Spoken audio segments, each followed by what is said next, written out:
ಐತಿ. ಏನಂತಾರ್ರಿ 6ನೇ ತರಂಗದಲ್ಲಿ ಹಿಂದ ಯಾರಪ್ಪ ಅಂತ ಕೇಳಿದ್ರೆ ಅಗ್ರದ ದೇವ 3 ಪ್ರಶ್ನೆಗಳನ್ನು ಮಾಡಿದ್ದ. ಅಗ್ರ ಗ್ರ ಅಂದ್ರ ಇಚ್ಛಾ, ಅಗ್ರ ಅಂದ್ರೆ ಇಚ್ಛಾರಹಿತನಾದಂಥ ಯಾರು? ಆತ್ಮದೇವ. ದೇವತಾ ಪುರುಷ ಏನ್ ಮಾಡಿದ? 3 ಪ್ರಶ್ನೆಗಳನ್ನು ಮಾಡಿದ. ನಾನು ಯಾರು? 1ನೇ ಪ್ರಶ್ನೆ. 2ನೇ ಪ್ರಶ್ನೆ ಏನದಪ್ಪ ಅಂತ ಕೇಳಿದ್ರೆ ಈ ಜಗತ್ತನ್ನು ರಚಿಸಿದವರು ಯಾರು? 3ನೇ ಪ್ರಶ್ನೆ ಏನದಪ್ಪ ಅಂತ ಕೇಳಿದ್ರೆ ಮುಕ್ತಿಗೆ ಹೇತು ಯಾವುದು? ಅಂದ್ರೆ ಮುಕ್ತಿ ಯಾವುದರಿಂದ ಆಗ್ತದ? ಏನು ಜ್ಞಾನದಿಂದ ಆಗ್ತದೋ, ಏನು ಕರ್ಮದಿಂದ ಆಗ್ತದೋ, ಏನು ಉಪಾಸನೆಯಿಂದ ಆಗ್ತದೋ, ಏನು ಎರಡರಿಂದ ಆಗ್ತದೋ? ಎರಡಂದ್ರೆ ಕರ್ಮ ಮತ್ತು ಜ್ಞಾನ, ಬೇಡ ಉಪಾಸನಾ ಜ್ಞಾನ. ಯಾವುದರಿಂದ ಆಗ್ತದಂತ 3 ಪ್ರಶ್ನೆ ಕೇಳಿದ್ದ. ಆ ಮೊದಲನೇ ಪ್ರಶ್ನೆ ಉತ್ತರ ಹೇಳ್ತಾ ಬಂದ್ರು. ನಿನ್ನಿನ ದಿವಸ 351ನೇ ಅಂಕದಲ್ಲಿ ಏನ್ ಹೇಳಿದ್ರು? ಮತ್ತು ಬೇರೆ ಯಾರೋ ಹೀಗೆ ಹೇಳುತ್ತಾರೆ. ಏನಂತಾರ? ಯದ್ಯಪಿ ಆತ್ಮನೇನೋ ಶರೀರದ ಏಕದೇಶದಲ್ಲಿಯೇ ಇರುತ್ತಾನೆ, ಆದರೆ ಕಸ್ತೂರಿಯ ಗಂಧದಂತೆ ಅವನ ಜ್ಞಾನವು ಶರೀರದ ತುಂಬಾ ವ್ಯಾಪಿಸಿರುತ್ತದೆ.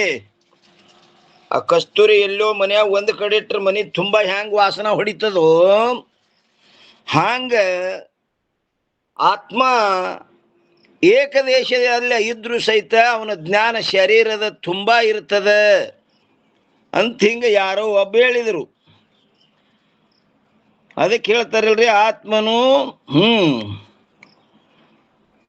ಮತ್ತು ಬೇರೆ ಯಾರೋ ಹೀಗೆ ಹೇಳುತ್ತಾರೆ. ಯದ್ಯಪಿ ಆತ್ಮನೇನೋ ಶರೀರದ ಏಕದೇಶದಲ್ಲಿಯೇ ಇರುತ್ತಾನೆ, ಆದರೆ ಕಸ್ತೂರಿಯ ಗಂಧದಂತೆ ಅವನ ಜ್ಞಾನವು ಶರೀರದ ತುಂಬಾ ವ್ಯಾಪಿಸಿರುತ್ತದೆ. ಆದ್ದರಿಂದ ಶರೀರದ ಯಾವುದೇ ಭಾಗದಲ್ಲಿ ಉಂಟಾದ ಅನುಕೂಲ ಪ್ರತಿಕೂಲಗಳ ಸಂಬಂಧವನ್ನು ಸರ್ವರು ಅನುಭವ ಮಾಡುತ್ತಾರೆ.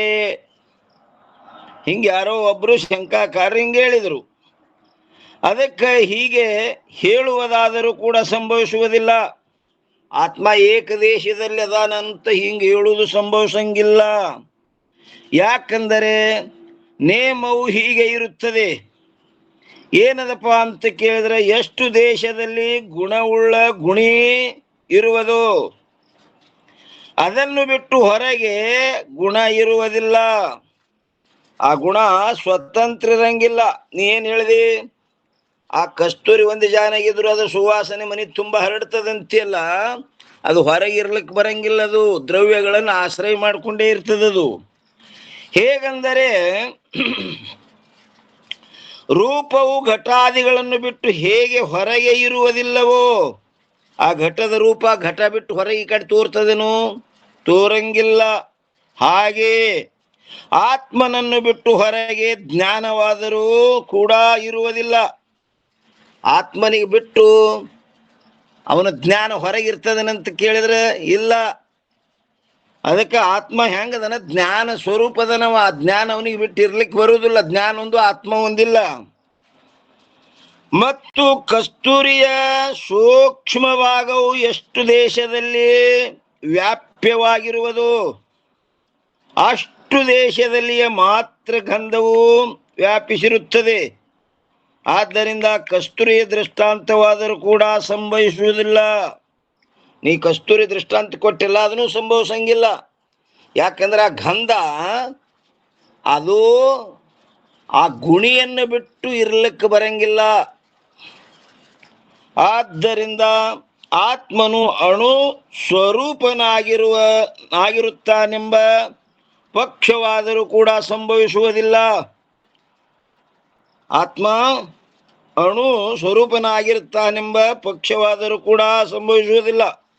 ಮತ್ತು ಕೆಲವೆಡೆ ಶ್ರುತಿಗಳಲ್ಲಿ ಆತ್ಮನು ಅತ್ಯಂತ ಅಣುವಿಗಿಂತಲೂ ಅಣು ಆಗಿರುತ್ತಾನೆ ಎಂದು ಹೇಳಿರುವುದು ಅದು ದುರ್ವಿಜ್ಞೇಯವಾಗಿರುತ್ತದೆ.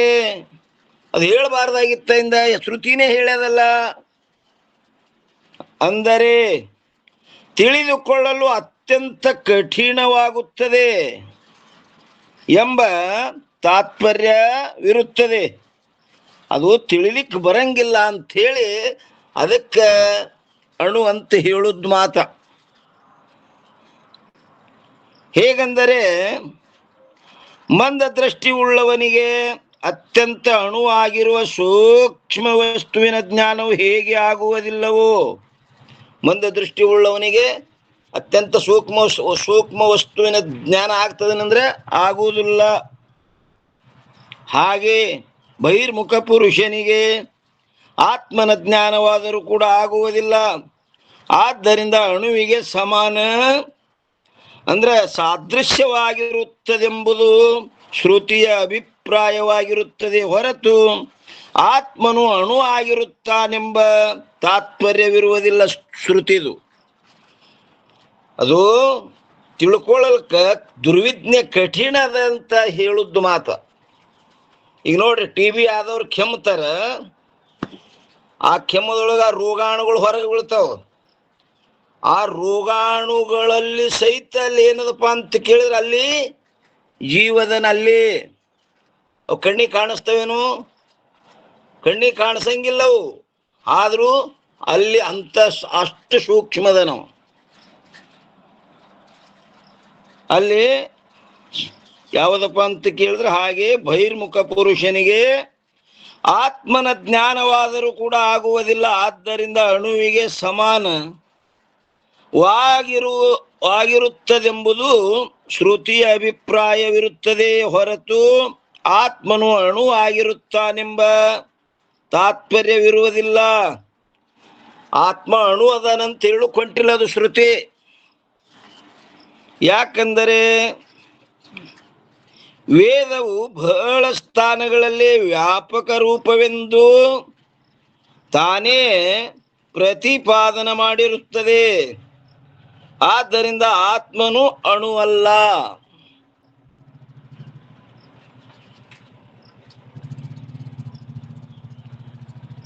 ಓಂ ನಮಃ ಶಿವಾಯ. ಕೇಳಿಸ್ತದ್ರಿಲ್ರಿ ಎಲ್ಲರಿಗಪ್ಪ ರೀ?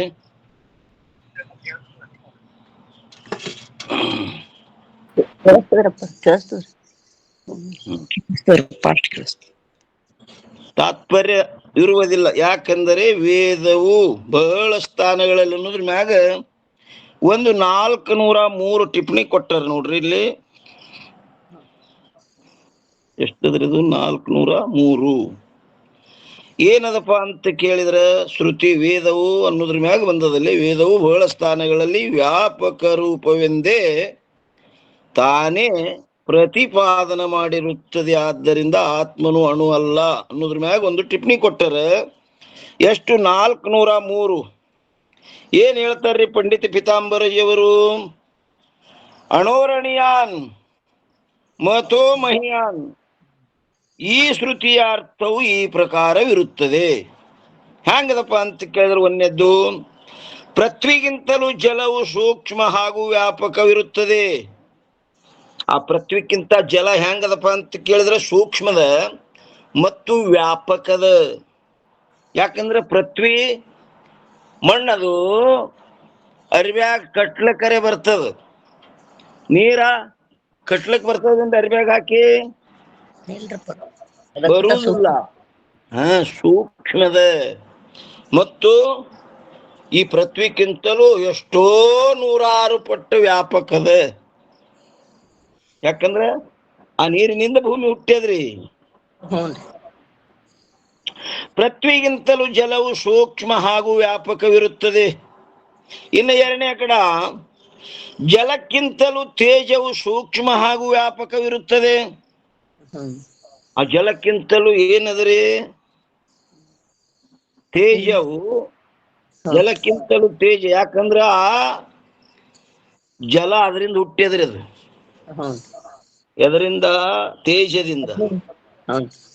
ಇನ್ನ ಈ ಜಲ ಕೊಡದಲ್ಲರೆ ತುಂಬಬಹುದು. ಅಗ್ನಿ ತುಂಬಲಿಕ್ಕೆ ಬರ್ತದೇನ್ರಿ? ಅಗ್ನಿ ಅಂದ್ರೆ ಇದ್ಲಿ ಅಲ್ರಿ, ಮತ್ತ ಜ್ವಾಲೆ. ಹ್ಞೂನ್ರಿ ಜ್ವಾಲೆ. ಹ್ಞೂನ್ರಿ. ತುಂಬಕ್ ಬರೋದಿಲ್ಲ ಅದು. ಹ್ಮ್. ಅದಕ್ಕೆ ಜಲಕ್ಕಿಂತಲೂ ತೇಜವು ಸೂಕ್ಷ್ಮ ಹಾಗೂ ವ್ಯಾಪಕವಿರುತ್ತದೆ. ಇನ್ನು ಮೂರನೇ ಕಡ ತೇಜಕ್ಕಿಂತಲೂ ವಾಯು ಸೂಕ್ಷ್ಮ ಹಾಗೂ ವ್ಯಾಪಕವಿರುತ್ತದೆ. ತೇಜ ಇನ್ನ ಕಣ್ಣಿಲೆ ಇದು ರೂಪ ಉಳ್ಳದ, ನೋಡ್ಲಿಕ್ಕರೆ ಸಿಗ್ತದ್ರಿ. ವಾಯು ರೂಪನು ಇಲ್ಲದರಲ್ಲಿ. ಅದಕ್ಕ ಈ ತೇಜದಕ್ಕಿಂತಲೂ ವಾಯು ಹಂಗದ, ಸೂಕ್ಷ್ಮದ ಮತ್ತು ವ್ಯಾಪಕದ. ಇನ್ನು ನಾಲ್ಕನೇ ಕಡ ವಾಯುಕ್ಕಿಂತಲೂ ಆಕಾಶವು ಸೂಕ್ಷ್ಮ ಹಾಗೂ ವ್ಯಾಪಕವಿರುತ್ತದೆ. ವಾಯುಕ್ಕಿಂತಲೂ ಆಕಾಶ ಹೆಂಗದ, ಸೂಕ್ಷ್ಮದ. ವಾಯುವಿನ ಸ್ಪರ್ಶ ಜ್ಞಾನದಿಂದಲೇ ಕಂಡಿಡ್ಲಿಕ್ಕೆ ಬರ್ತದ್ರಿ. ಆದ್ರ ಆಕಾಶ ನಮ್ಮ ಅವಕಾಶ ಕೊಟ್ಟದಂತ ಮಾತ್ರ ಗುರುತಿಸೋದ್ರಿ ಅಷ್ಟೇ. ಅದ ಏನು ವ್ಯಾಪಕ ಸೂಕ್ಷ್ಮ ಅದ, ಯಾವಕ್ಕೂ ಅದು ವಿಷಯ ಇಲ್ಲ. ತೇಜ ವಾಯುಕ್ಕಿಂತಲೂ ಆಕಾಶವು ಸೂಕ್ಷ್ಮ ಹಾಗೂ ವ್ಯಾಪಕವಿರುತ್ತದೆ. ಇನ್ನು ಐದನೇ ಕಡ ಆಕಾಶಕ್ಕಿಂತಲೂ ಮಾಯೆಯು ಸೂಕ್ಷ್ಮ ಹಾಗೂ ವ್ಯಾಪಕವಿರುತ್ತದೆ. ಆಕಾಶ ಇನ್ನ ಅವಕಾಶ ಲಕ್ಷಣ ಮ್ಯಾಗಿಂದರೆ ಕಂಡು ಹಿಡ್ಲಿಕ್ಕೆ ಬರ್ತದ್ರಿ. ಮಾಯಾ ಕಂಡು ಹಿಡ್ಲಿಕ್ಕೆ ಬರ್ತದೇನ್ರಿ? ಅದಕ್ಕೆ ಆಕಾಶಕ್ಕಿಂತಲೂ ಮಾಯೆಯು ಸೂಕ್ಷ್ಮದ ಹಾಗೂ ವ್ಯಾಪಕವಿರುತ್ತದೆ. ಇನ್ನು ಆರನೇ ಕಡ ಮಾಯಕ್ಕಿಂತಲೂ ಆತ್ಮನು ಸೂಕ್ಷ್ಮನಿರುತ್ತಾನೆ ಹಾಗೂ ವ್ಯಾಪಕನಿರುತ್ತಾನೆ. ಮಾಯಾ ಇನ್ನು ಈ ಕಾರ್ಯರೂಪ ಪ್ರಪಂಚ ಮ್ಯಾಗಿಂದರೆ ಕಂಡು ಹಿಡಿಲಿಕ್ಕೆ ಬರ್ತದ್ರಿ. ಕಾರ್ಯದೃಷ್ಟ ಕಾರಣ ಅನುಮಾನ ಮಾಡಿ. ಮಾಯಕ್ಕಿಂತಲೂ ಆತ್ಮನು ಹೆಂಗದನಪ್ಪ ಅಂತ ಕೇಳಿದ್ರೆ ಸೂಕ್ಷ್ಮನಿರುತ್ತಾನೆ ಹಾಗೂ ವ್ಯಾಪಕನಿರುತ್ತಾನೆ. ಮಾಯಾ ಈ ಜಡ ಪ್ರಪಂಚದ ಮ್ಯಾಗಿಂದು ಕಾರ್ಯದೃಷ್ಟ ಅಂದ್ರೆ ಕಾರಣ ಅನುಮಾನ. ಇದು ಅದರಿಂದ ಆಗ್ಯದಪ್ಪ, ಮಾಯದಿಂದ ಆಗ್ಯದಂತ ಈ ಕಾರ್ಯದ ಮ್ಯಾಗಿಂದು ಕಾರಣ ಕಂಡಿಡ್ಲಿಕ್ಕೆ ಬರ್ತದ. ಆದ್ರ ಆತ್ಮನನ್ನು ಹಿಂಗೇನರೇ ಕಾರ್ಯಕಾರಣದವೇನವನಲ್ಲಿ ಏನೂ ಇಲ್ಲ. ಆತ್ಮನು ಸೂಕ್ಷ್ಮನಿರುತ್ತಾನೆ ಹಾಗೂ ವ್ಯಾಪಕನಾಗಿರುತ್ತಾನೆ. ಏಳನೇ ಕಡ ಇವೇ ಮೊದಲಾದ ಶ್ರುತಿಗಳಲ್ಲಿ ಆತ್ಮನು ಸರ್ವಕ್ಕಿಂತಲೂ ಸೂಕ್ಷ್ಮನು ಹಾಗೂ ವ್ಯಾಪಕನೂ ಆಗಿರುತ್ತಾನೆಂದು ಹೇಳಿರುತ್ತದೆ. ಸರ್ವಕ್ಕಿಂತಲೂ ನೀ ಏನ್ ಹೇಳ್ಕೊತ ಬಂದಲ್ಲ, ಇವಕ್ಕಿಂತಲೂ ಹ್ಯಾಂಗದಪ್ಪ ಅಂತ ಕೇಳಿದ್ರೆ ಆತ್ಮ ಸೂಕ್ಷ್ಮದನ, ಇವುಗಳಕ್ಕಿಂತಲೂ ವ್ಯಾಪಕದನ. ಇವೇ ಮೊದಲಾದ ಶ್ರುತಿಗಳಲ್ಲಿ ಆತ್ಮನು ಸರ್ವಕ್ಕಿಂತಲೂ ಸೂಕ್ಷ್ಮನು ಹಾಗೂ ವ್ಯಾಪಕನು ಆಗಿರುತ್ತಾನೆಂದು ಹೇಳಿರುತ್ತದೆ. ಇದೇ ಅರ್ಥವನ್ನು ಉಪದೇಶ ಸಹಸ್ರಿಯಲ್ಲಿ ಯಾರು ಭಗವಾನ್ ಭಾಷ್ಯಕಾರರು ಯಾರ್ರಿಮ್ಮ? ಶಂಕರಾಚಾರ್ಯರು ಬ್ರಹ್ಮಸೂತ್ರಕ್ಕೆ ಭಾಷ್ಯ ಬರೆದ್ರವರು. ಅದಕ್ಕೆ ಭಗವಾನ್ ಭಾಷ್ಯಕಾರರು ಎಲ್ಲಪ್ಪ ಅಂದ್ರೆ ಉಪದೇಶ ಸಹಸ್ರಿ ಎಂಬ ಗ್ರಂಥದಲ್ಲಿ ಏನ್ ಮಾಡ್ಯಾರಪ್ಪ ಅಂದ್ರೆ ಕೇಳಿದ್ರ ಪ್ರತಿಪಾದನ ಮಾಡಿರುತ್ತಾರೆ. ಇದು ಆತ್ಮ ಎಲ್ಲಕ್ಕಿಂತಲೂ ಸೂಕ್ಷ್ಮ ಮತ್ತು ವ್ಯಾಪಕದನಂತೇಳಿ ಇಲ್ಲಪ್ಪ ಅಂದ್ರೆ ಉಪದೇಶ ಸಹಸ್ರಿಯಲ್ಲಿ ಅದು ನಾವು 12 ಗಂಟೆಯಿಂದ 1 ಗಂಟೆ ಪರ್ಯಂತರ ಅದರ ಅಧ್ಯಯನ ನಡೆಸಿವಿ. ಅದಕ್ಕೆ ಏನ್ ಹೇಳ್ತಾರೆ ನೋಡ್ರಿ, ಭಗವಾನ್ ಭಾಷ್ಯಕಾರರು ಪ್ರತಿಪಾದನೆ ಮಾಡಿರುತ್ತಾರೆ. ಅದರ ಅನುಸಾರವಾಗಿಯೇ ನಾವು ಯಾರಪ್ಪ ಅಂದ್ರೆ ಪಂಡಿತ ಪಿತಾಂಬರಜಿ ಶ್ರೀ ವಿಚಾರ ಚಂದ್ರೋದಯದ ದಶಮ ಕಲೆಯಲ್ಲಿ ಯುಕ್ತಿ ಸಹಿತವಾಗಿ ಬರೆದಿರುತ್ತೇವೆ. ಆದ್ದರಿಂದ ಆತ್ಮ ಅಣುರೂಪನಿದ್ದಾನೆಂದು ಹೇಳುವುದು ಹೆಂಗಾಗ್ಯದಪ್ಪ ಅಂತ ಕೇಳಿದ್ರೆ ನಿಷ್ಫಲವಾಗಿರುತ್ತದೆ. ಅಣುರೂಪ ಆಗ್ಯಾನಂತ ಹೇಳುದು ನಿಷ್ಫಲದ, ಯಾವ ಫಲನೂ ಇಲ್ಲ. ಅದಕ್ಕೆ 30 ಅಂತ ಹೇಳ್ಯಾರಲ್ರಿ ಅವರಮ್ಮ. ಅಣುವಿನೊಳಗ ಅಣು, ಮಹತ್ತಿನೊಳಗ ಎಲ್ಲಾ ಸೂಕ್ಷ್ಮವಾಗಿ ವ್ಯಾಪಕದ್ರಿ ಅಂತ ಎಲ್ಲ ಕಡೆ. ಸೂಕ್ಷ್ಮದಕ್ಕಿಂತ ಸೂಕ್ಷ್ಮದನ, ವ್ಯಾಪಕ್ಕಿಂತಲೂ ವ್ಯಾಪಕದನ.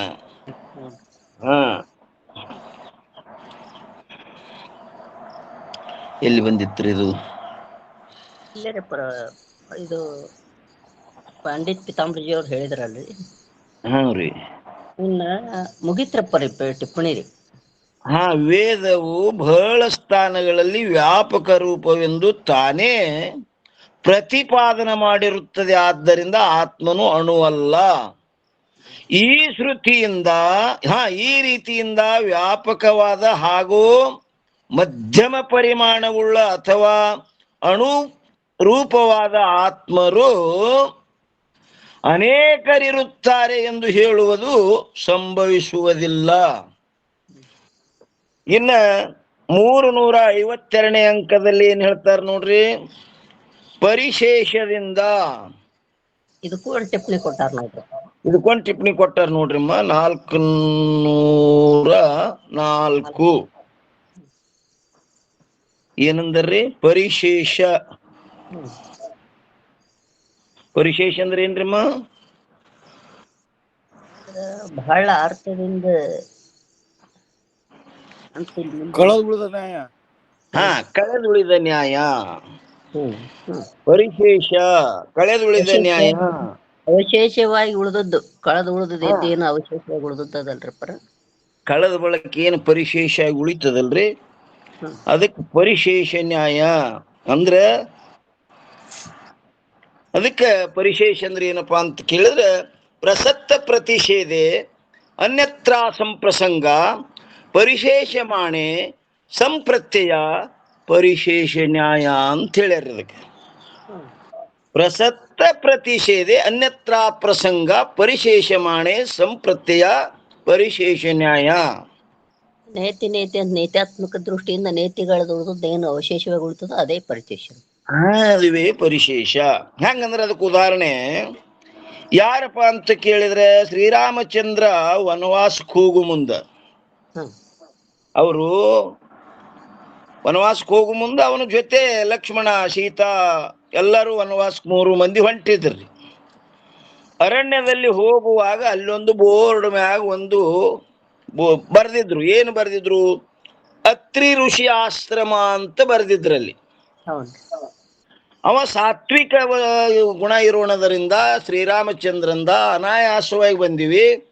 ಹ್ಯಾಂಗಿದ್ರು ಇಲ್ಲಿ ಆಶ್ರಮದಂತ ಬೋರ್ಡ್ ತಿಳಿಸ್ಲಿಕ್ಕತ್ತದ, ನಾವು ಅಲ್ಲಿ ಆಶ್ರಮಕ್ಕೆ ಹೋಗಿ ಗುರುಗಳ ದರ್ಶನ ತಗೊಂಡು ಹೋಗು ನಡ್ರಿ ಅಂತ ಹೋದ್ರಿ. ಹೋಗುತಕ್ಕ ಅತ್ರಿ ಋಷಿಗಳು ಆಸನ ಹಾಕೊಂಡು ಕೂತಿದ್ರು. ಎಲ್ಲ ಶಿಷ್ಯ ವರ್ಗನು ಕೂತಿತ್ತು, ಹೆಣ್ಮಕ್ಳು ಕೂತಿದ್ರು. ಅಲ್ಲಿ ಪದ್ಧತಿಗನುಸಾರವಾಗಿ ಹೋಗಿ ಗುರುಗಳಿಗೆ ನಮಸ್ಕಾರ ಮಾಡಿ, ಪುರುಷರ ಕಡೆಗೆ ಪುರುಷರು, ಸ್ತ್ರೀಯರ ಕಡೆಗೆ ಸ್ತ್ರೀಯರು, ಸೀತಾಮಾತೆ ಹೆಣ್ಮಕ್ಳ ಕಡೆ ಹೋಗಿ ಕೂತ್ರು. ಅಲ್ಲಿ ಅತ್ರಿ ಋಷಿ ಪತ್ನಿ ಯಾರಮ್ಮ?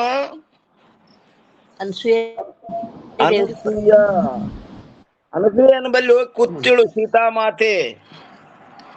ಆಕಿ ಅನಸೂಯ ಕೇಳಿದಳು, ಅಲ್ಲ ಇಬ್ಬರದರಲ್ಲ, ಆ ಇಬ್ಬರ ಒಳಗ ನಿನ್ನ ಪತಿ ಯಾರು ಅಂತ ಕೇಳಿದಳು. ಆಕಿ ಸಾಮಾನ್ಯ ಹೆಣ್ಮಗಳಾಗಿದ್ರೆ ಇವನೇ ನನ್ನ ಪತಿ ಅಂತ ಹೇಳ್ತಿದ್ಳು. ಆಕಿ ಸಾಮಾನ್ಯ ಸ್ತ್ರೀ ಅಲ್ಲ, ಮಹಾಸಾಧ್ವಿ ಇರೋಣದರಿಂದ ಆಕಿ ಶಾಸ್ತ್ರೋಕ್ತವಾಗಿ ಹೇಳಿದಳು. ಏನ್ ಹೇಳಿದಳು? ಪ್ರಸಕ್ತ ಪ್ರತಿಷೇಧೆ ಅನ್ಯತ್ರ ಸಂಪ್ರಸಂಗ ಪರಿಶೇಷಮಾಣೆ ಸಂಪ್ರತ್ಯಯ. ಅಲ್ಲಿ ಏನ್ ಮಾಡಿದಳು? ಪರಿಷೇಧ ಮಾಡಿ ಹೇಳಿದಳು, ನನಗೆ ಇನ್ನೂ ಮೈದುಂದರದರ, ಅವ್ರು ಈ ಪ್ರಸಂಗದಲ್ಲಿ ಇಲ್ಲಿಲ್ಲ. ಆ ಗೌರ ಬಣ್ಣವೇನದನಲ್ಲ, ಯಾರು ಇನ್ನೂ ಮೈದುಂದರ? ಯಾರು? ಭರತ ಶತ್ರುಘ್ನ. ಅವ್ರು ಈ ಪ್ರಸಂಗದಲ್ಲಿ ಇಲ್ಲ. ಆ ಗೌರ ಬಣ್ಣ ಉಳ್ಳವೇನದನ ಅವನ ನನ್ನ ಮೈದುನನ ಅಂತಿಷ್ಟು ಹೇಳಿ ಸುಮ್ಮ ಕೂತ್ಬಿಟ್ರು. ಉಳಿದ್ರೆ ಯಾರ್ರಿಮ್ಮ? ರಾಮನೇ ಉಳಿದ್ ನೋಡ್ರಿ, ಶ್ರೀರಾಮಚಂದ್ರ. ಆ ಉಳ್ದವ ಇವನೇ ಅಕ್ಕಿ ಗಂಡ ಅಂತ ತಿಳ್ಕೊಂಡ್ ಬಿಟ್ಲಿಲ್ರಿ ಆಕಿ ಅನಸೂಯ. ಹಿಂಗ ಲಕ್ಷ್ಮಣ ತೋರಿಸಿದ. ಯಾಕಂದ್ರೆ ಲಕ್ಷ್ಮಣನಲ್ಲಿದ್ದ ಸಂಶಯವನ್ನ ಕಳೆದಳು. ಇಬ್ರಿದ್ರಲ್ಲ ಅವರು, ಇಬ್ಬರಲ್ಲಿ ಏನು ಗೌರ ಬಣ್ಣ ಉಳ್ಳವದನ ಅವ ನನ್ನ ಮೈದುನನ ಅದನಂತಿಷ್ಟು ಹೇಳಿ ಸುಮ್ಮ ಕೂತ್ ಬಿಟ್ಲು. ಉಳಿದ್ರೆ ಯಾರಪ್ಪ ಅಂತ ಕೇಳಿದ್ರೆ ಶ್ರೀರಾಮಚಂದ್ರ ಉಳ್ದ. ಆಕೆ ತಿಳ್ಕೊಂಡ್ ಬಿಟ್ಲು, ಪರಿಶೇಷ ಉಳ್ದವ ಯಾರು? ಶ್ರೀರಾಮಚಂದ್ರ, ಇವನೇ ಆಕಿ ಗಂಡ ಅಂತ ತಿಳ್ಕೊಂಡ್ ಬಿಟ್ಲ. ಅದಕ್ಕೆ ಇಲ್ಲಿ ಏನ್ ಹೇಳ್ತಾರೆ, ಪರಿಶೇಷದಿಂದ ಅಂದ್ರ ಮ್ಯಾಗ ಒಂದು ಟಿಪ್ಪಣಿ ಕೊಟ್ಟಾರ ಪಂಡಿತ್ ಪಿತಾಂಬರಿಜಿಯವ್ರು. ಏನ್ ಹೇಳ್ತಾರ ನೋಡ್ರಿ, ಬಹಳ ಅರ್ಥಗಳು ಪ್ರಾಪ್ತವಾಗುವ ಪ್ರಸಂಗದಲ್ಲಿ ಅನ್ಯ ಅರ್ಥಗಳನ್ನು ನಿಷೇಧ ಮಾಡಿ, ಅನ್ಯ ಅರ್ಥಗಳಂದ್ರ ಅಲ್ಲಿ ಭರ್ತ ಶತ್ರುಘ್ನ ಅವರನ್ನು ನಿಷೇಧ ಮಾಡಿದಳಲ್ರಿ, ನಿಷೇಧ ಮಾಡಿ ಲಕ್ಷ್ಮಣ ಅವನನ್ನು ಮೈದುನನ ಅಷ್ಟೇ ಹೇಳ್ಬಿಟ್ಲು. ಹಂಗ ಇಲ್ಲಿ ಬಹಳ ಅರ್ಥಗಳು ಪ್ರಾಪ್ತವಾಗುವ ಪ್ರಸಂಗದಲ್ಲಿ ಅನ್ಯ ಅರ್ಥಗಳನ್ನು ನಿಷೇಧ ಮಾಡಿ ಅವಶೇಷವಾಗಿ ಉಳಿದ ಒಂದು ಅರ್ಥದಲ್ಲಿ ಯಾವುದು ನಿಶ್ಚಯವಾಗುವುದೋ ಅದು ಪರಿಶೇಷವೆಂದು ಹೇಳಲ್ಪಡುತ್ತದೆ. ಆ ಪರಿಶೇಷದಿಂದ, ಅದಕ್ಕೆ ಇಲ್ಲಿ ಏನ್ ಹೇಳ್ತಾರ್ರಿ, ಆ ಪರಿಶೇಷದಿಂದ ಮ್ಯಾಲ್ಟಿ ಅಂಕದೊಳಗೆ ನೋಡ್ರಿ, ಇನ್ನ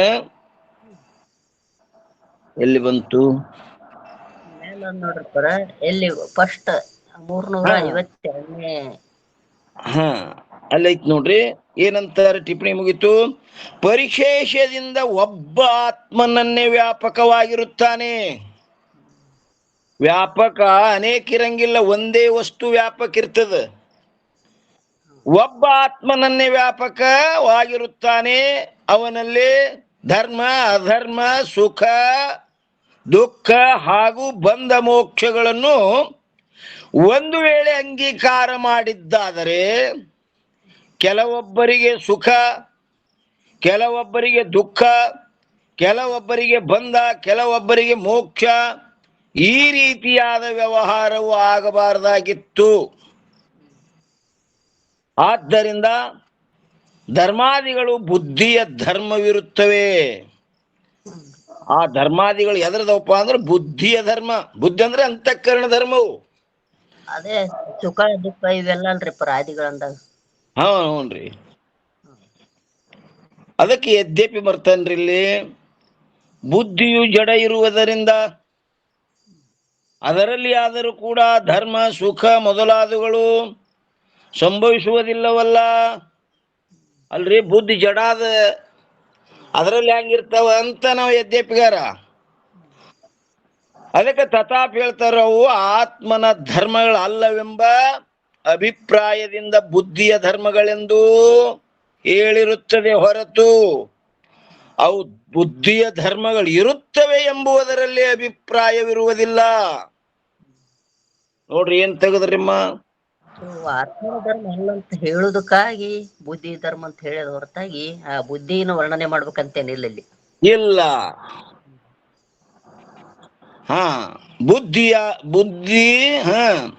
ಬುದ್ಧಿಯಾಗಲಿ ಹಾಗೂ ಸುಖವೇ ಮೊದಲಾದವುಗಳಾಗಲಿ ಅವು ಆತ್ಮನಲ್ಲಿ ಅಧ್ಯಸ್ಥವಿರುತ್ತವೆ.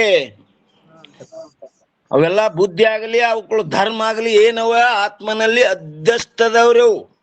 ತಪ್ಪು ತಿಳುವಳಿಕೆಗೆ ಅಧ್ಯಸ್ಥ ಅಂದ್ರೆ ಸುಮ್ಮ ತೋರ್ತವ, ಅವು ಇಲ್ಲ. ವಾಸ್ತವಿಕವಾಗಿ ಆತ್ಮನ ವ್ಯತಿರಿಕ್ತ ಅವಕ್ಕೆ ಇರುವಿಕೆನೇ ಇಲ್ಲ.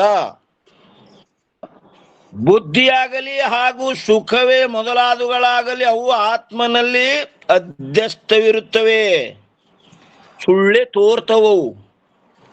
ಹಂಗ ಹಗ್ಗದಲ್ಲಿ ಹಾವು ತೋರ್ದಂಗ ಇವು ಆತ್ಮನಲ್ಲಿ ಸುಳ್ಳೆ ತೋರ್ತವ್ರಿ. ಭ್ರಾಂತಿ ಜ್ಞಾನ ನೋಡ್ರಿ. ವಾಸ್ತವಿಕವಾಗಿ ಇಲ್ಲವು. ಇನ್ನ ಒಂದೇ ಕಡ ಯಾವ ವಸ್ತು ಯಾವುದರಲ್ಲಿ ಅಧ್ಯಸ್ಥವಾಗಿರುವುದು ಅದು ಅದರಲ್ಲಿ ಪಾರಮಾರ್ಥದಿಂದ ಇರುವುದಿಲ್ಲ. ಅಂದ್ರೆ ಸತ್ಯವಾಗಿ ಅವು ಇಲ್ಲವ. ಹೇಗೆಂದರೆ ರಜ್ಜುವಿನಲ್ಲಿ ಸರ್ಪವು ಅಧ್ಯಸ್ಥವಿರುತ್ತದೆ. ಆ ರಜ್ಜುವಿನಲ್ಲಿ ಸರ್ಪ ಹೆಂಗದ? ಅಧ್ಯಸ್ಥದ. ಆ ಸರ್ಪವು ಪರಮಾರ್ಥದಿಂದ ರಜ್ಜುವಿನಲ್ಲಿ ಇರುವುದೇ ಇಲ್ಲ.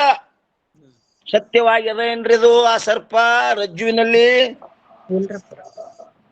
ಇಲ್ಲದು.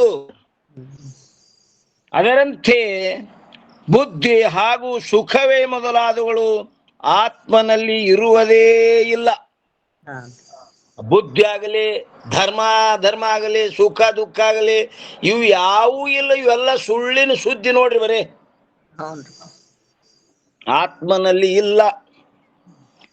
ಇನ್ನ ಎರಡನೇ ಕಡ, ಅಭ್ಯಸ್ತ ವಸ್ತು ಯಾವುದಕ್ಕೂ ಕೂಡ ಆಶ್ರಯವಾಗುವುದಿಲ್ಲ, ತಾನೇ ಅಭ್ಯಸ್ತದ. ಇನ್ನೊಂದಕ್ಕೆ ಆಶ್ರಯ ಆಗ್ತದೇನ್ರಿ ಅದು? ಇಲ್ರಿಪ್ಪ. ಆಗುವುದಿಲ್ಲ. ಅಧ್ಯಸ್ಥ ವಸ್ತು ಯಾವುದಕ್ಕೂ ಕೂಡ ಆಶ್ರಯವಾಗುವುದಿಲ್ಲ.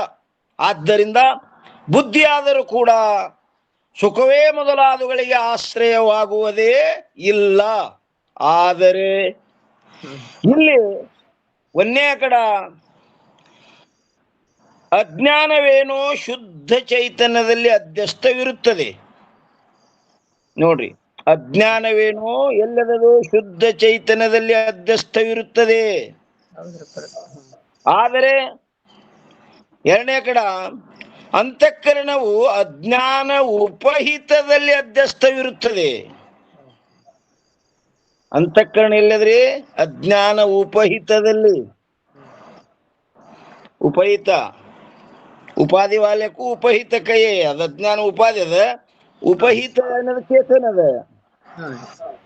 ಅಂತಃಕರಣವು ಅಜ್ಞಾನ ಉಪಹಿತದಲ್ಲಿ ಅಧ್ಯಸ್ಥವಿರುತ್ತದೆ ಮತ್ತು ಅಂತಃಕರಣ ಉಪಹಿತದಲ್ಲಿ ಧರ್ಮಾಧರ್ಮ, ಸುಖ ದುಃಖ ಹಾಗೂ ಬಂಧ ಮೋಕ್ಷಗಳು ಅಧ್ಯಸ್ಥವಿರುತ್ತವೆ.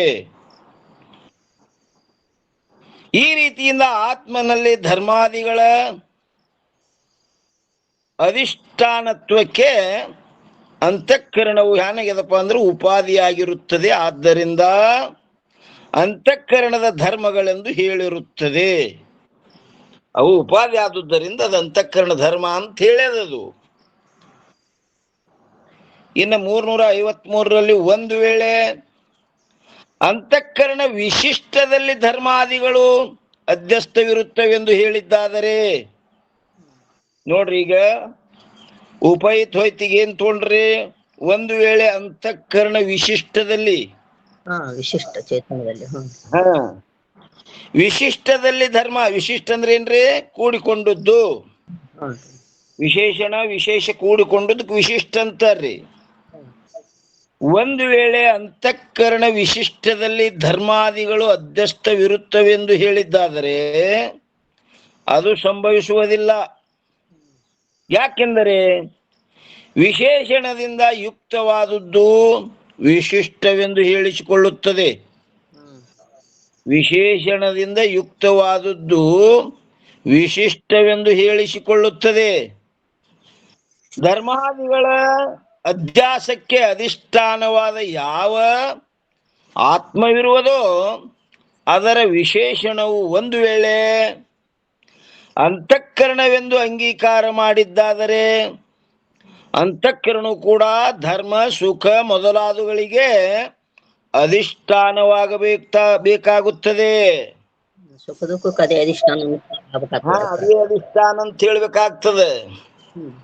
ಯಾಕಂದ್ರೆ ಅದು ತಾನೇ ಅಧ್ಯಸ್ಥದ, ಇನ್ನೊಂದಕ್ಕ ಅಧಿಷ್ಠಾನ ಆಗಂಗಿಲ್ಲದು. ಆದರೆ ಅದು ಸಂಭವಿಸುವುದಿಲ್ಲ. ಯಾಕಂದರೆ ಮಿಥ್ಯಾ ವಸ್ತು ಅಧಿಷ್ಠಾನವಾಗುವುದಿಲ್ಲ.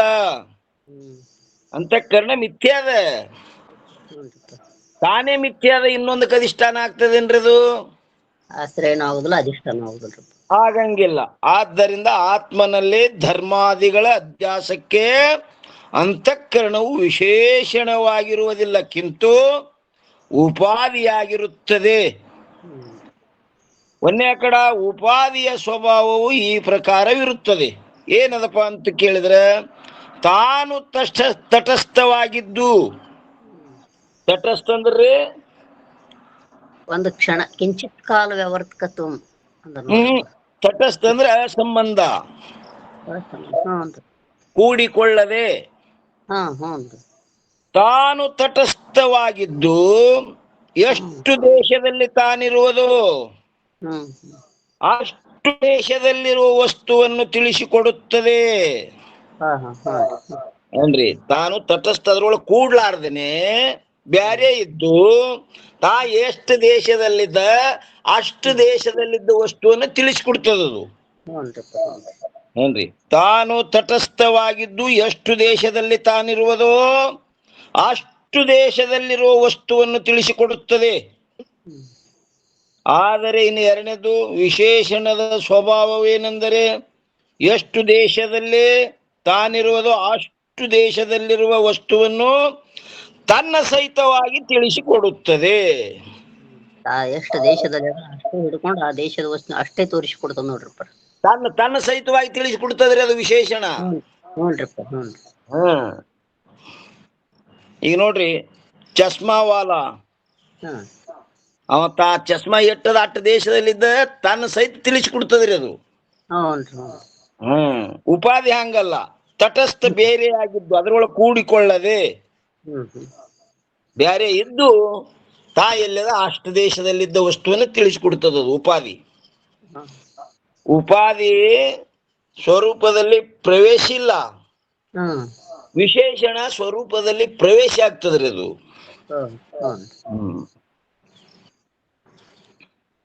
ಉಪಾಧಿ ಯಾವಾಗಲೂ ಸ್ವರೂಪದಲ್ಲಿ ಪ್ರವೇಶವಾಗುವುದಿಲ್ಲ, ಆಗುವುದಿಲ್ಲ. ಒಂದೇ ಕಡೆ ನೋಡ್ರಿ, ವಿಶೇಷಣದಿಂದ ಯುಕ್ತವಾದದ್ದು ವಿಶಿಷ್ಟವೆನಿಸುವುದು, ವಿಶೇಷಣದಿಂದ ಯುಕ್ತವಾದದ್ದು ವಿಶಿಷ್ಟವೆನಿಸುವುದು, ಮತ್ತು ಉಪಾಧಿ ಉಳ್ಳದ್ದು ಉಪಹಿತವೆನಿಸುವುದು. ಉಪಾಧಿ ಉಳ್ಳದ್ದೇನಾಗ್ತದೆ? ಉಪಹಿತ. ಈ ರೀತಿಯಿಂದ ಅಂತಃಕರಣ ವಿಶಿಷ್ಟದಲ್ಲಿ ಒಂದು ವೇಳೆ ಧರ್ಮಾದಿಗಳು ಅಧ್ಯಸ್ಥವಿರುತ್ತವೆ ಎಂದು ಹೇಳಿದ್ದಾದರೆ ಎಷ್ಟು ದೇಶದಲ್ಲಿ ಅಂತಃಕರಣವಿರುವುದೋ ಅಷ್ಟು ದೇಶದಲ್ಲಿರುವ ಚೇತನ ಭಾಗ ಹಾಗೂ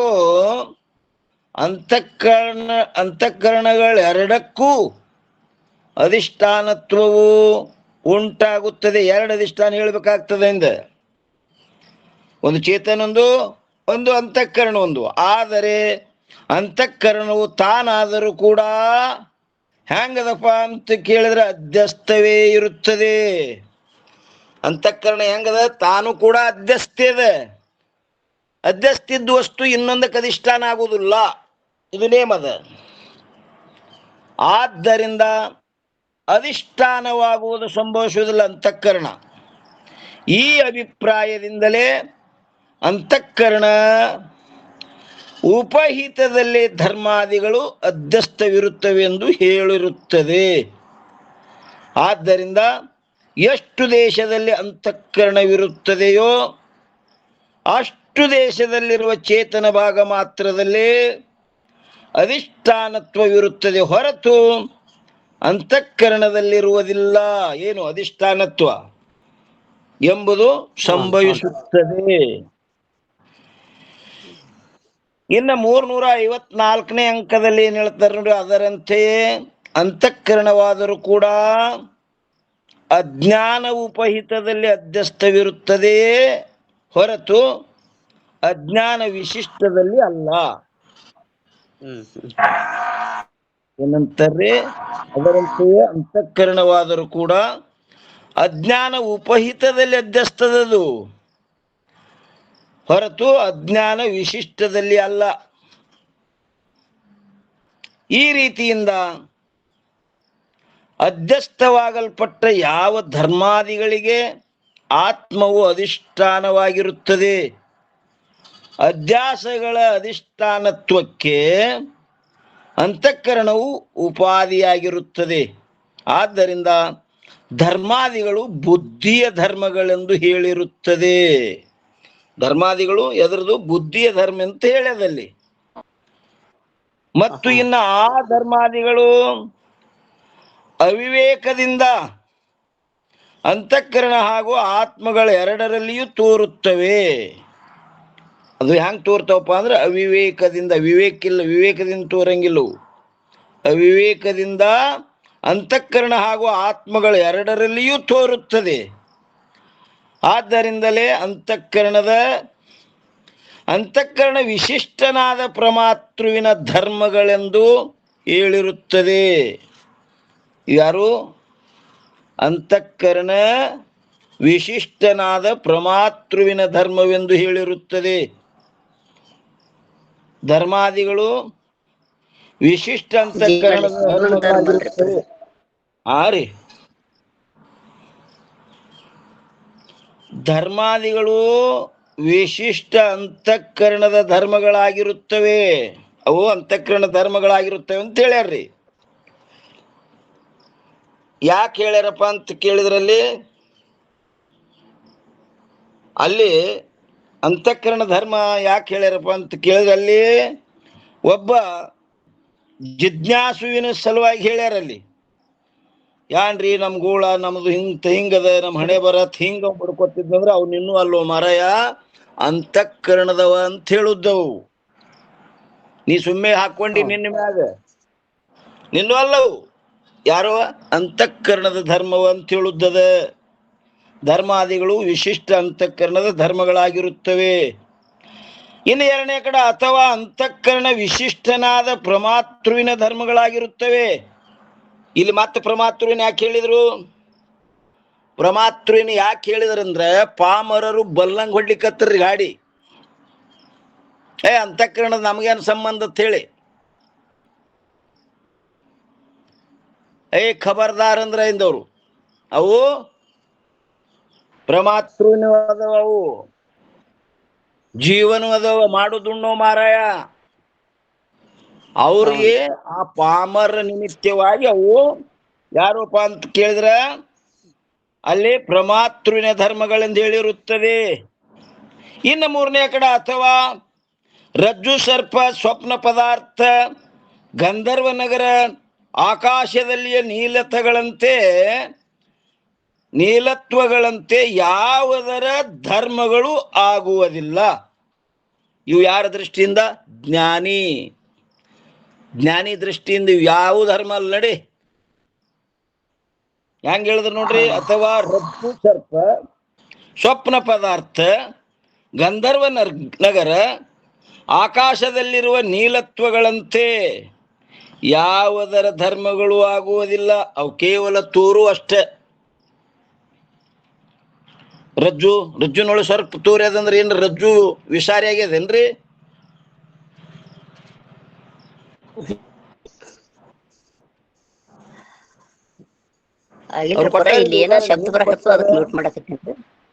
ರಜ್ಜು ಸರ್ಪ ಅಂದ ದೃಷ್ಟಾಂತ ಕೊಟ್ರ. ರಜ್ಜುವಿನಲ್ಲಿ ಸರ್ಪ ತೋರಿದ್ರೆ ಏನಾರ ರಜ್ಜು ವಿಷಾರಿ ಆಗ್ಯದೇನ್ರಿ? ಇಲ್ಲ. ಸ್ವಪ್ನ ಪದಾರ್ಥ ಹಾಗೇನು ವಿಷಾರಿ ಆಗಿಲ್ಲ. ಸಾಕ್ಷಿಯಲ್ಲಿ ಸ್ವಪ್ನ ಪದಾರ್ಥಗಳು ತೋರಿದ್ರೆ ಏನು ಸಾಕ್ಷಿ ಸ್ವಭಾವ ಕೆಟ್ಟದೇನು? ಏನೂ ಆಗಿಲ್ಲ. ಕೇವಲ ತೋರ್ಯಾವು. ಯಾಕೆ ತೋರಲು? ಇರ್ಲವು, ಇಲ್ಲದ್ದವು. ಸ್ವಪ್ನ ಪದಾರ್ಥ ಏನ್ರಿ ಅದಾವೇನು? ಸುಳ್ಳೆ ತೋರ್ಯಾವು. ಏನಂತಾರ್ರಿ? ರಜ್ಜು ಸರ್ಪ ಸ್ವಪ್ನ ಪದಾರ್ಥ ಹಾಗೂ ಗಂಧರ್ವ ನಗರ ಆಕಾಶದಲ್ಲಿ ಏನೋ ಒಂದು ರಾಜವಾಡೆ ಒಂದು ಹಿಂಗ ಅರಮನೆ ಇದ್ದಂಗೆ ತೋರ್ತದ, ನಗರ ಆಗಿ ತೋರ್ತದ. ಆದೇನದು? ಇಲ್ಲ. ಆಕಾಶದಲ್ಲಿಯ ನೀಲತ್ವಗಳಂತೆ, ಆಕಾಶದಲ್ಲಿ ನೀಲಿ ಇಲ್ಲವೇ ಇಲ್ಲ. ಇಲ್ಲಂದ್ರೂ ತೋರಿ ಅದ ನೋಡ್ರಿ. ಹಾಂಗಿವು ಅಂತಃಕರಣ ಸುಖ ದುಃಖ ಇವೆಲ್ಲ ತೋರ್ತವಿವು ಹಂಗ. ಆದ್ರೆ ವಾಸ್ತವಿಕವಾಗಿ ಇಲ್ಲವೇ ಇಲ್ಲ. ಇಲ್ಲೇ ಇಲ್ಲವು. ಎಲ್ಲಿ? ಈ ಜಾಗೃತ ವಸ್ತುಗಳು ಸ್ವಪ್ನ ಮತ್ತು ಸುಷುಪ್ತಿಯಲ್ಲೇ ಇಲ್ಲ. ಅದಾವೇನ್ರಿ? ಇಲ್ಲ. ನೀಲತ್ವಗಳಂತೆ ಯಾವುದರ ಧರ್ಮಗಳು ಆಗುವುದಿಲ್ಲ. ಅವು ಇದ್ರೆ ಆಗವಲ್ಲ, ಇಲ್ಲವು. ಸರ್ವ ಪ್ರಕಾರದಿಂದಲೂ ಆತ್ಮನ ಧರ್ಮಗಳಲ್ಲವು. ಯಾವ ಪ್ರಕಾರದಿಂದಲೂ ಆತ್ಮನ ಧರ್ಮಗಳಲ್ಲ. ನೀ ಇಂಥ ವಿದ್ಯೆ ನೋಡಪ್ಪ ಆತ್ಮ ಸ್ವರೂಪದಿ ಅಂತ ಒಂದೇ ಪ್ರಶ್ನೆ ಉತ್ತರ ಕೊಡ್ಲಾಗತ್ತಾರ್ರಿ. ಅದಕ್ಕೆ ಯದ್ಯಪಿ ಒಬ್ಬ ಬರ್ತಾನ್ರಿ, ಏನಂತಾನ್ರಿ? ಆತ್ಮನಲ್ಲೇ ಅಧ್ಯಸ್ಥಗಳಾಗಿರುತ್ತವೆ ಎಲ್ಲ. ಇಲ್ಲ ಇಲ್ಲ ಅಂತಾರಿ, ಆತ್ಮನಲ್ಲಿ ತೋರ್ಲಿಗತ್ತವಲ್ಲ. ತಥಾಪಿ ಯಾವ ವಸ್ತು ಯಾವುದರಲ್ಲಿ ಅಧ್ಯಸ್ಥವಾಗಿರುವುದು ಅದು ಅದರಲ್ಲಿ ಪರಮಾರ್ಥದಿಂದ ಇರುವುದೇ ಇಲ್ಲ. ಸತ್ಯವಾಗಿಲ್ಲವು, ತೋರ್ತವು ಸುಳ್ಳೆ. ಹೆಂಗ ಒಬ್ಬ ಬ್ರಹ್ಮಚಾರಿಗೆ ಸ್ವಪ್ನದಲ್ಲಿ ಒಂದು ಹೆಂಡತಿ ಮಾಡ್ಕೊಂಡು 4 ಮಕ್ಕಳು ಹುಟ್ಟುದು. ಬ್ರಹ್ಮಚಾರಿಗೆ ಸ್ವಪ್ನ ಬೀಳ್ತಾವಿಲ್ರಿ? ಹ್ಞೂನ್ರಿ.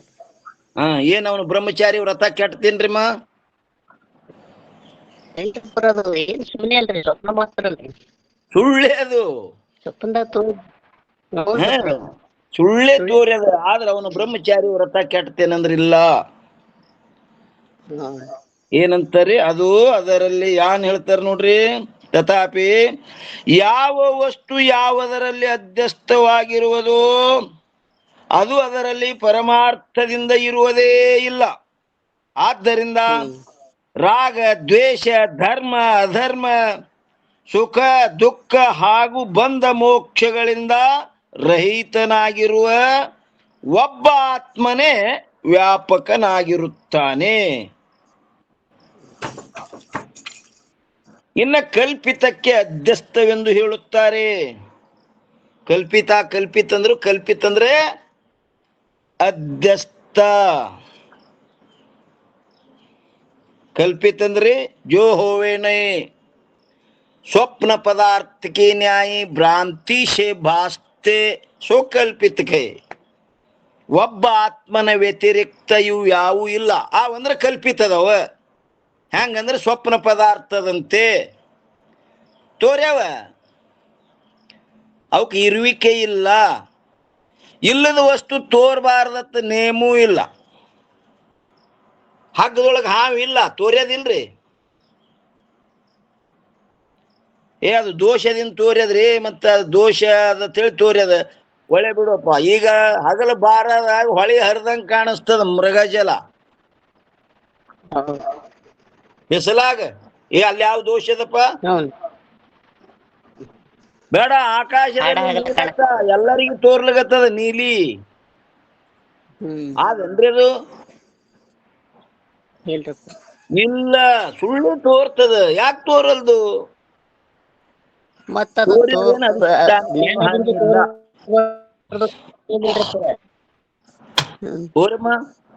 ಇದು ಅಲ್ಲಂತ ಗೊತ್ತಾಗ ತೋರ್ಬಾರ್ದತ್ ನೇಮಿಲ್ಲನ್ರಿಪ್ಪ.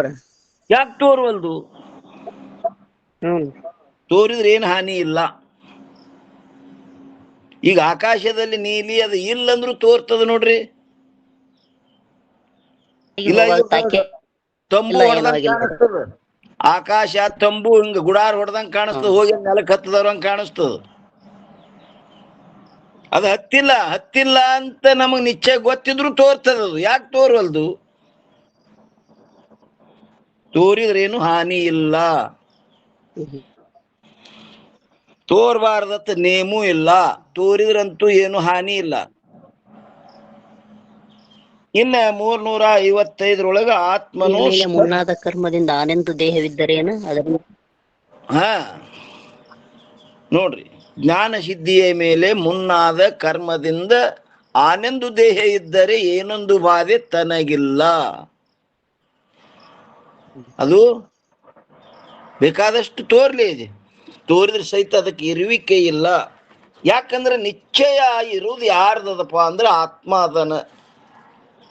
ಇರುವಿಕೆ ಆತ್ಮನಲ್ಲಿ ಒಬ್ಬನಲ್ಲಿ ಅದ. ಉಳಿದು ಯಾವಕ್ಕೂ ಅವು ಕೇವಲ ತೋರಿಕೆ. ಹೆಂಗ ಸ್ವಪ್ನ ಪದಾರ್ಥಗಳಂತೆ ತೋರ್ತವಲ್ಲ, ಅವ ಏನು ಇಲ್ಲ. ಯಾಕೆ ತೋರಲೆಕ್ಕ? ಒಟ್ಟೆ ತೋರ್ಬಾರ್ದೆ ನಮಗಂದ್ರ ಸದಾ ಸಮಾಧಿ ಅಭ್ಯಾಸ ಮಾಡ್ರಿ, ಕಾಣಿಸೋದೇ ಇಲ್ಲವು. ಈಗ ಕನ್ನಡಿ ಮುಂದೆ ಹಿಡ್ಯಾನ ಮತ್ತ ಅವು ತೋರವೇ. ಅವು ಉಪಾಧಿನ್ ತೋರ್ತದ್ರಪ್ಪ.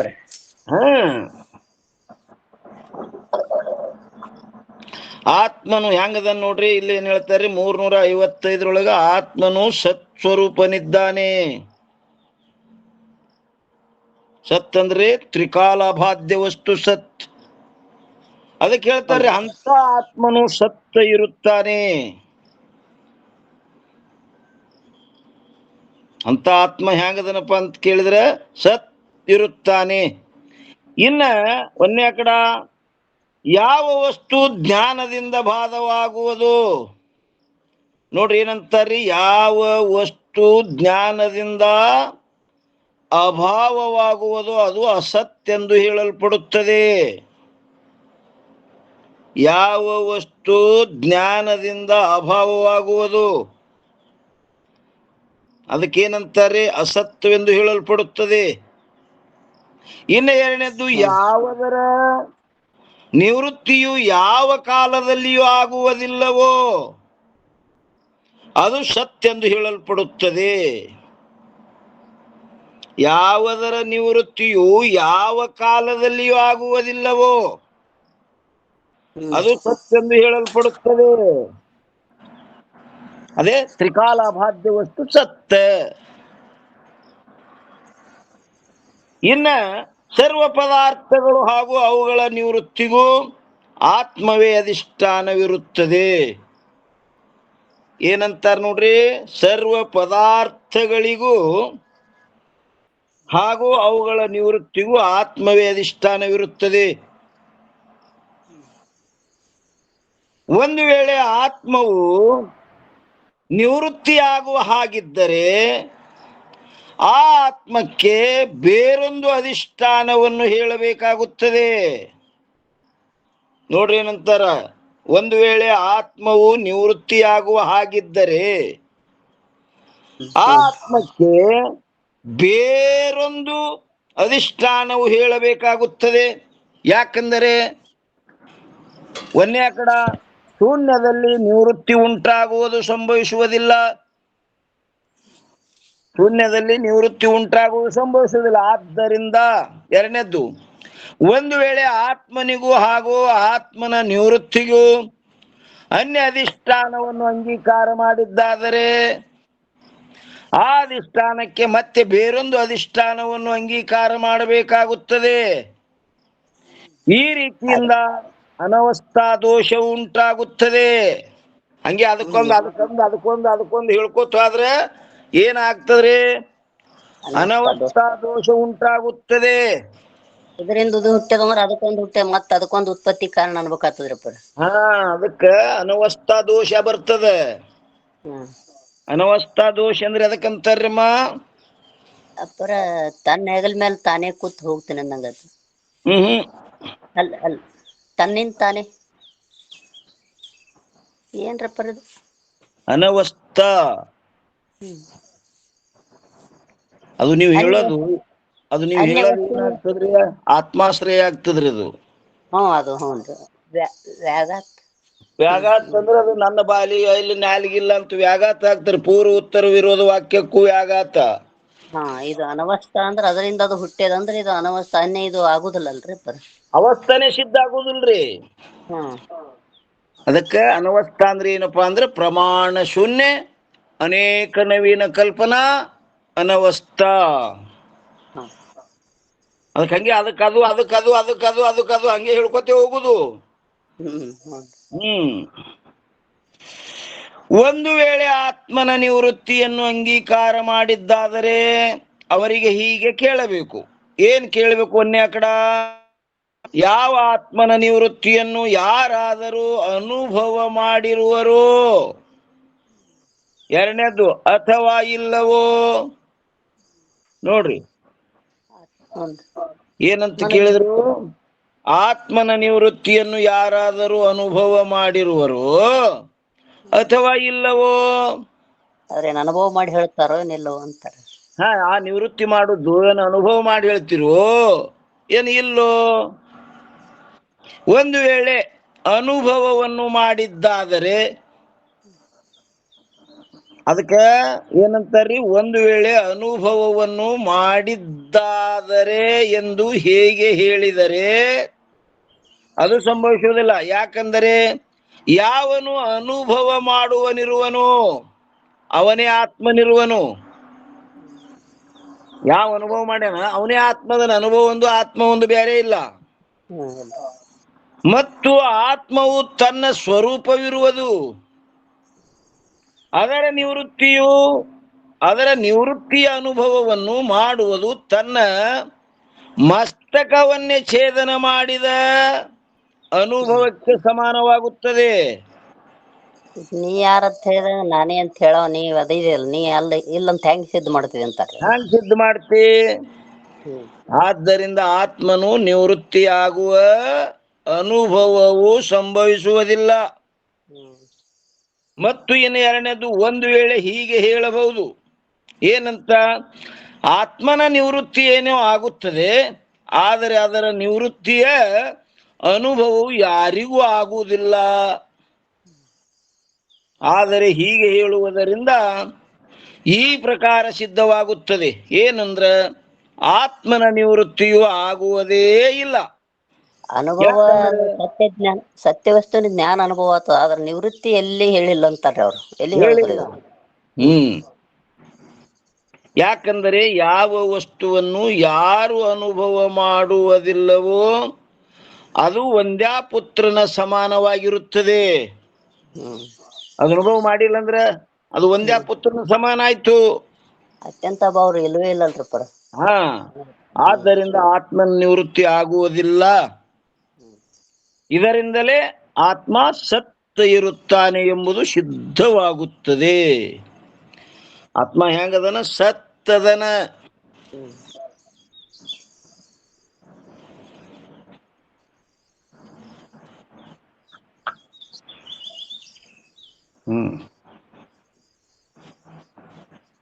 ಆತ್ಮ ಹೆಂಗದನಪ್ಪ ಅಂತ ಕೇಳಿದ್ರೆ ಸತ್ತಿರುತ್ತಾನೆ ಎಂಬುದು ಸಿದ್ಧವಾಗುತ್ತದೆ.